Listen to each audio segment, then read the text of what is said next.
ఏంటి మీషోలో ఒక్క ఐటెం 3.5 రూపీసేనా? అవునండి, 3.5 రూపీసే.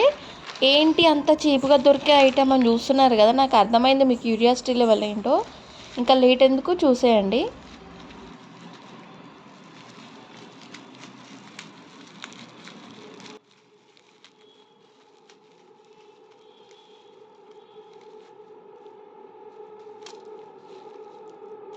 ఇగో ఇదే ఆ చీప్‌గా దొరికిన ఐటెం. మనకి ఒక్కో పీస్ 3.5 చేంజ్ పడిందనమాట. నేనైతే బయట కనుక్కున్నాను. చూసా అనమాట. షాపింగ్ చేశాను. మనకి ఒక్క పీస్ బయట 10 రూపీస్‌కి దొరికింది. మనకి మీషోలో ఏంటంటే ఒక్కటి 3.5 చేంజ్.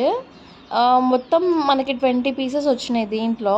మొత్తం టోటల్ కాస్ట్ వచ్చేసి 73 రూపీసే అనమాట. ఇక క్వాలిటీ విషయానికొస్తే క్వాలిటీ బాగుంది. 3.5 రూపీస్‌కి ఏమొస్తదండి చెప్పండి. ఇంకా దీంట్లో క్వాలిటీ గురించి మాట్లాడుకోవడానికి స్కోపే లేదు. అయినా సరే నేను చెప్తున్నా, క్వాలిటీ బాగుంది. ఇదేంటంటే ముక్కు పుడక అనమాట. ముక్కు రింగ్ అంటారు కదా! సో, అది చిన్న పిల్లలకైతే ఇయర్ రింగ్స్‌లా కూడా పెట్టొచ్చు. లేదు అంటే మీరు నోస్ రింగ్ లాగా కూడా యూజ్ చేసుకోవచ్చు. యాక్చువల్లీ ఇవి నోస్ రింగ్స్ అనమాట. సో, మీ కంఫర్ట్‌ని బట్టి మీరు యూజ్ చేసుకోవచ్చు.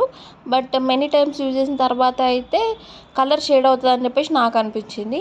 యాజ్ వెల్ ఇవి మన ఇయర్ రింగ్స్ ఉంటాయి కదా! పక్కా పుల్లలు అంటారు చూసినావా? అట్లా కూడా యూజ్ చేసుకోవచ్చు. అది మీ ఇష్టం. ఈ వీడియో నచ్చితే లైక్ చేయండి. సబ్స్క్రైబ్ చేయడం మాత్రం మర్చిపోవద్దు.